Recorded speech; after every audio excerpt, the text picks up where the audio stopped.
रात को हम पहुंच गए थे टॉप होटल हुनई में और आज हम जा रहे हैं क्रूज पर। वहाँ पर काफी सारी मस्ती होगी, किसी आइलैंड पे लेके जाएंगे और फिर वहाँ पर कैकिंग भी होगी, है ना?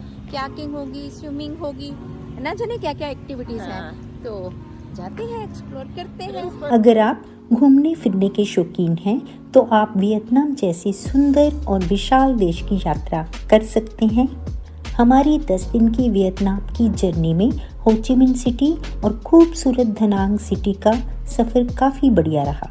अब हम हनोई सिटी और इसके आसपास के टूरिस्ट प्लेसेस को एक्सप्लोर करेंगे।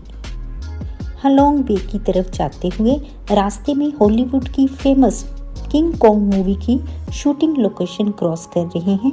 किंग कॉन्ग मूवी के सेट को भी हम सामने देख सकते हैं। हो ची मिन्ह सिटी और दानांग सिटी के व्लॉग चैनल पर अपलोड हो चुके हैं, आप उसे जरूर देखें, लेकिन साथ में ही चैनल को सब्सक्राइब भी जरूर करें। हालोंग बे हनोई का एक फेमस टूरिस्ट प्लेस होने के साथ साथ 1994 में इसे यूनेस्को वर्ल्ड हेरिटेज साइट भी घोषित किया गया। क्रूज पर हमारा स्टे 1 दिन का है और ये हमारा छोटा सा साफ सुथरा केबिन है। 3 घंटे की जर्नी के बाद गर्मा गर्म चाय तैयार है, सो चाय का मजा लेते हैं। हालोंग बे में कुदरती सुंदर नज़ारे, खूबसूरत समुद्र तट और लाइमस्टोन्स की गुफाएं देखने लायक है, सो ये सब अब हम विजिट करने वाले हैं। हमारा क्रूज आइलैंड की तरफ जाने को तैयार है। इससे पहले कि हम आइलैंड तक पहुंचे, लंच तैयार है, सो पहले लंच करते हैं।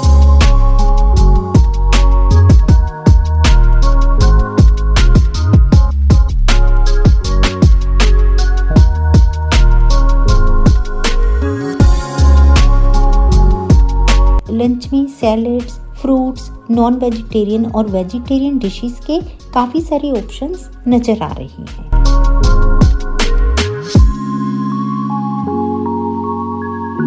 स्टिकी राइस के साथ स्पाइसी वेजिटेबल ट्राई कर रही हूँ। माय गॉड, इतनी टेस्टी है, इतनी टेस्टी है।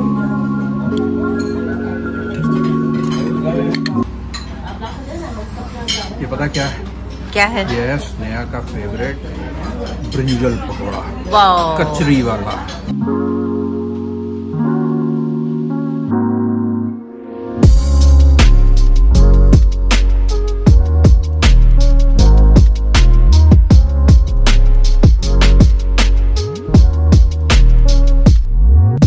टी टॉप आइलैंड बिल्कुल पास है, सो बोट से अब हम वहां तक जाएंगे। ये हालोंग बे में हम लोग आए हैं और यहाँ की बहुत बड़ी खासियत है, वर्ल्ड नोन, कि this bay is also called bay of 1000 islands. यहाँ पे 1000 से ज्यादा आइलैंड्स हैं और ऐसा कोई बे वर्ल्ड में नहीं है जहाँ इतने आइलैंड्स हों। छोटे छोटे इस तरह से कितने ही आइलैंड्स हैं। और अब हम कौन से आइलैंड पे जा रहे हैं? टीटो आइलैंड पे जा रहे हैं। का नाम पड़ा था अमेरिकन एस्ट्रोनॉट के नाम से, जो यहाँ के प्रेसिडेंट हो ची मिन्ह के साथ इस आइलैंड पे आया था, तो उसके बाद उस आइलैंड का नाम टीटो आइलैंड पड़ गया। हालोंग बे पर तकरीबन 1000 आइलैंड्स के साथ साथ काफ़ी सारी कुदरती गुफाएं हैं। अमेरिका और वियतनाम के बीच युद्ध के दौरान घायल लोगों को आश्रय और सैनिकों के लिए सुरक्षित घर की तरह गुफाओं का इस्तेमाल किया गया।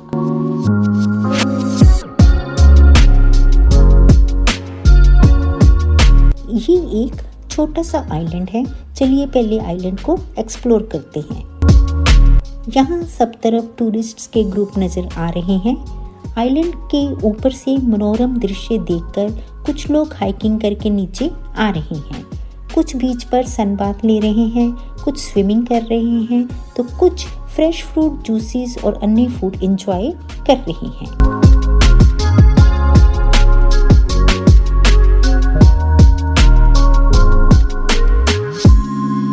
इस आइलैंड का पानी शांत और साफ है, जो कि स्विमिंग के लिए काफ़ी बढ़िया है।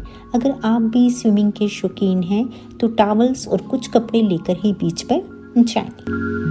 आइलैंड पर कुछ समय बिताकर अब हम जा रहे हैं कयाकिंग करने। हेलोंग बे पर हम सब साथी अब कयाकिंग में हाथ आजमा रहे हैं।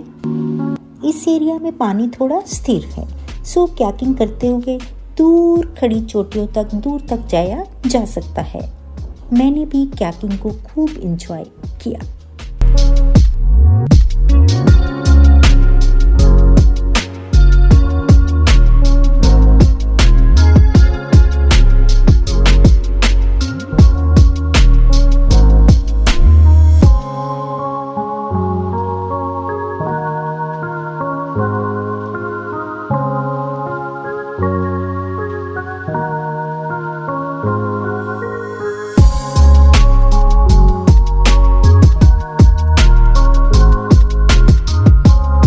क्रूज पर कुछ साथी स्प्रिंग रोल की क्लास ले रहे हैं और बढ़िया स्प्रिंग रोल हम सबके लिए तैयार कर रही हैं। तो कुछ साथी फिशिंग करते हुए स्क्विड पकड़ने की कोशिश कर रही हैं। हालांकि कोई भी स्क्विड किसी के भी हाथ नहीं आई है, लेकिन मज़ा खूब आया।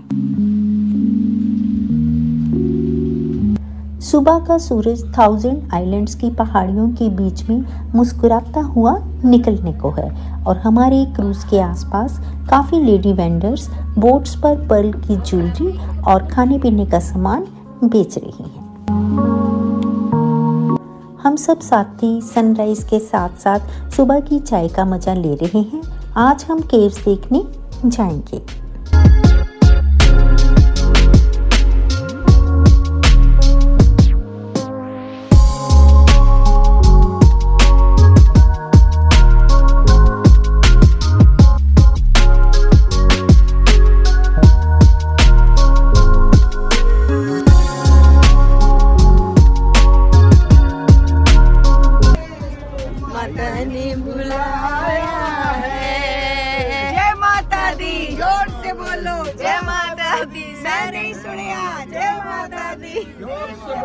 जय माता दी।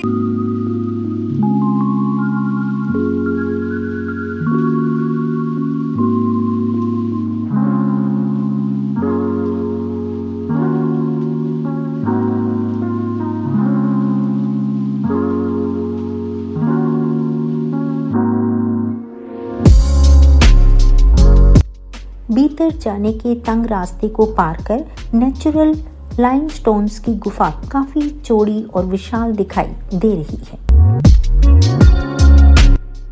छन छन कर आती कुदरती रोशनी के साथ साथ कृत्रिम रोशनी का भी अच्छा इंतजाम है, वरना उबड़ खाबड़ रास्तों, सीढ़ियों और आसपास कई गड्ढों का तो पता ही नहीं चलता। सो अच्छी रोशनी से गुफा की खूबसूरत संरचना ऊपर से नीचे तक कई आकृतियों का दिखाई देना बेहद शानदार है। This is the river inside the cave which flows during the rainy season and there is a lot of water flowing out of it. तो रेनी सीजन में तो इसके अंदर आ नहीं सकते होंगे? नहीं, आ सकते हैं। रिवर अपने आप चलती है, आप ऊपर से चलिए, कोई इशू नहीं है। और हाँ, ऑफ कोर्स छत से थोड़ा थोड़ा पानी छत से पानी टपक टपक कर ही ये सारी जो है फॉर्मेशन हुई है। और कई तरह के स्टैचू बने हुए हैं, जिसको कभी लगता है हम अपने हिसाब से देखें, हमें लगता है गणेश जी है, अलग अलग जैसे आप सोचते हैं उस तरह के वो दिखाई दे रहे हैं।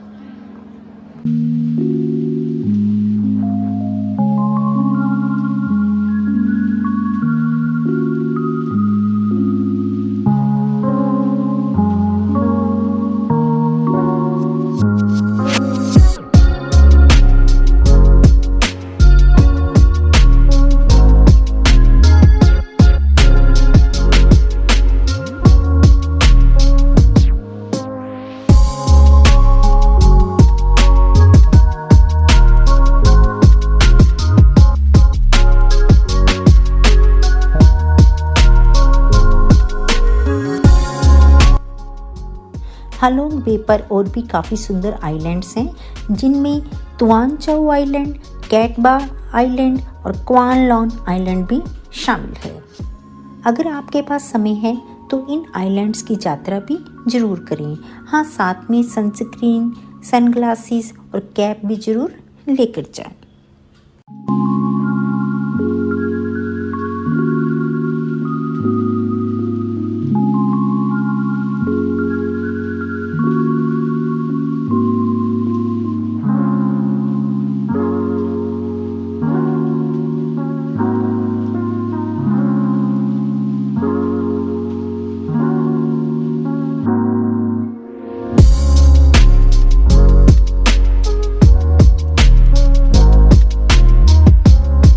हलोंग बे पर स्थित पर्ल फार्म को विजिट कर रहे हैं। ये ऑयस्टर शेल से तैयार कुछ रॉ पर्ल्स हैं। अब इससे कैसे सुंदर पर्ल्स तैयार होंगे, इस प्रक्रिया को देखते हैं।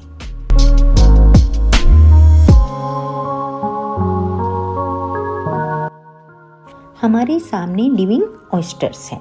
ऑयस्टर्स 6 से 7 घंटे तक पानी से बाहर रह सकते हैं। अब प्रत्येक लिविंग ऑयस्टर के भीतर दूसरे डेड ऑयस्टर की मेम्ब्रेन का एक पीस और ऑयस्टर शेल से तैयार रॉ पर्ल को इम्प्लांट किया जा रहा है।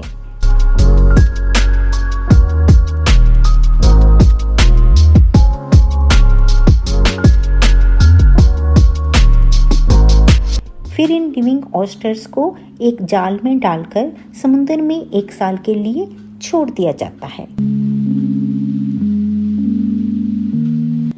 तकरीबन 1 साल के बाद अब इन ऑयस्टर्स को जब खोला जाता है तो चीरने पर रॉ पर्ल एक सुंदर पर्ल का रूप ले चुका होता है। सो इस तरह से पर्ल्स की फार्मिंग करके सुंदर पर्ल्स तैयार किए जाते हैं। पर्ल का कलर उसके शेल के ऊपर डिपेंड करता है। डेड हो चुके ऑयस्टर को एज अ फूड कंज्यूम किया जाएगा। कहने का अभिप्राय है कि पर्ल लवर्स को पर्ल मिल जाएगा और ऑयस्टर फूड लवर्स को ऑयस्टर्स। यहाँ पर इन पर्ल से तैयार ज्वेलरी का शोरूम भी है। यहाँ से आप ये खूबसूरत ज्वेलरी परचेज कर सकते हैं।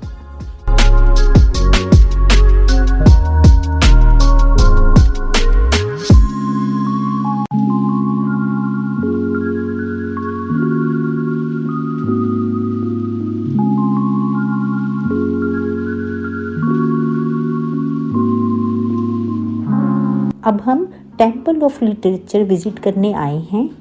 ये वियतनाम का पहला यूनिवर्सिटी कॉम्प्लेक्स है। इसका निर्माण 1070 में किया गया था।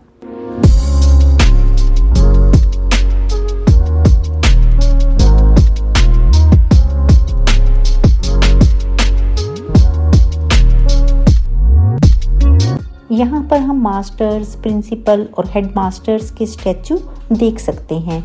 यहाँ पर इस समय काफ़ी स्कूलों के बच्चे भी विजिट करने आए हैं।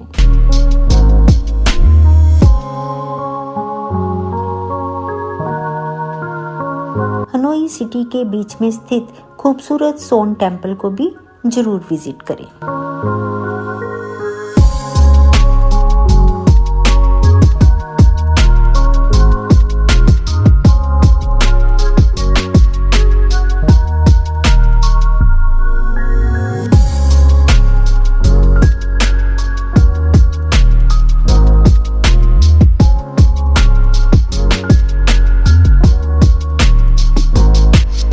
सोन टेम्पल के सामने पपेट थिएटर है। यहाँ पर भीतर काफ़ी शोज चलते रहते हैं, लेकिन इस समय टूरिस्ट्स को लुभावने के लिए बाहर भी कुछ शोज हो रहे हैं।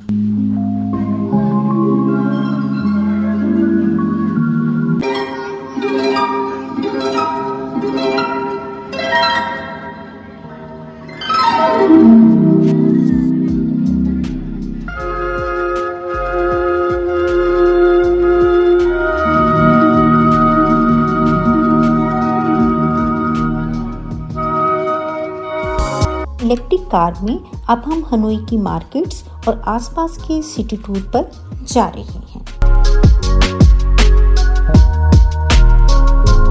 वियतनाम की 10 दिन की यात्रा का सफर बेहद शानदार रहा है, जिसमें हमने होचिमिन सिटी, दनांग सिटी और हनोई सिटीज को विजिट किया।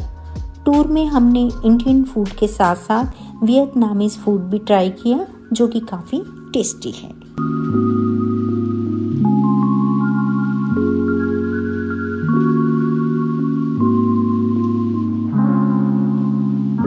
Thai 1749. Okay. Oldest market है 1749 की। Oh my God.